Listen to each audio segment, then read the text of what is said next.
السلام علیکم ورحمۃ اللہ۔ میں نے سوچا کہ آپ حضرات سے میں ایک چھوٹی سی حدیث کو ذکر کروں، جس میں آپ صلی اللہ علیہ وسلم نے زندگی کا پورا نچوڑ بتایا ہے۔ وہ حدیث شریف کیا ہے؟ آپ صلی اللہ علیہ وسلم نے فرمایا کہ انسان زندگی میں پانچ چیزوں سے پہلے اس کی قدر کرے۔ نمبر 1، جوانی کو بڑھاپے سے پہلے جوانی کی قدر کرے، کیونکہ جوانی ایک دفعہ ملتی ہے، دوبارہ اگر چلی جائے گی ہاتھ سے تو پھر دوبارہ نہیں ملے گی۔ نمبر 2، مالداری کو غربت سے پہلے۔ جب انسان مالدار ہوتا ہے تو وہ مال کی قدر کرے اور مال کو صحیح جگہ پر لگائے، اس لیے کہ انسان اگر مال سے غریبوں کی خدمت کرے گا، اس مال کو صحیح جگہ پہ لگائے گا تو اس کا ثواب اس کو قبر میں بھی ملے گا۔ نمبر 3، فراغت کو مشغولیت سے پہلے۔ جب انسان فارغ ہوتا ہے تو بہت سارے کام کر سکتا ہے، کیونکہ انسان کبھی کبھی اتنے مشکلات کا سامنا کر لیتا ہے اور اتنی مشکلات اس کو آ جاتی ہے کہ انسان چاہ کے بھی نیک کام نہیں کر سکتا۔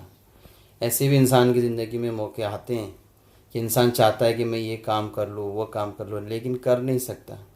اللہ پاک اس کو ایسی مشکلات میں اس کو ڈال دیتا ہے یا کسی پریشانی میں ڈال دیتا ہے کہ وہ چاہ کے بھی نیک کام نہیں کر سکتا۔ تو اسی لیے آپ صلی اللہ علیہ وسلم نے فرمایا کہ جب فارغ ہو تو نیک کام کر لو، وقت کی قدر کر لو۔ اور نمبر 4، صحت کو بیماری سے پہلے۔ جب انسان صحت مند ہوتا ہے تو بہت سارے کام کر سکتا ہے، نیک اعمال کر سکتا ہے۔ بیماری آ جائے گی تو پھر انسان چاہ کے بھی بہت ساری چیزیں نہیں کر سکتا۔ کسی حادثے کا سامنا کر لے گا، بیڈ پہ بیٹھ جائے گا، لیٹ جائے گا تو انسان بہت ساری چیزیں نہیں کر سکتا۔ تو جب صحت ہے تو اس کی قدر کرنی چاہیے، کیونکہ صحت بار بار انسان کو نہیں ملتی۔ اور نمبر 5، زندگی کو موت سے پہلے، کیونکہ زندگی انسان کو ایک دفعہ ہی ملتی ہے، دوبارہ نہیں ملے گی۔ تو اس زندگی میں انسان وہ سارے کام کر لے جس سے آپ صلی اللہ علیہ وسلم بھی راضی ہوں، ان کی شفاعت بھی نصیب ہو اور اللہ جل شانہ کی رضا کا بھی حصول ہو۔ تو یہ 5 چیزیں ہیں جو 5 چیزوں سے پہلے اس کی قدر کرے۔ خلاصہ کیا؟ زندگی کو موت سے پہلے، جوانی کو بڑھاپے سے پہلے، مالداری کو غربت سے پہلے، فراغت کو مشغولیت سے پہلے اور صحت کو بیماری سے پہلے۔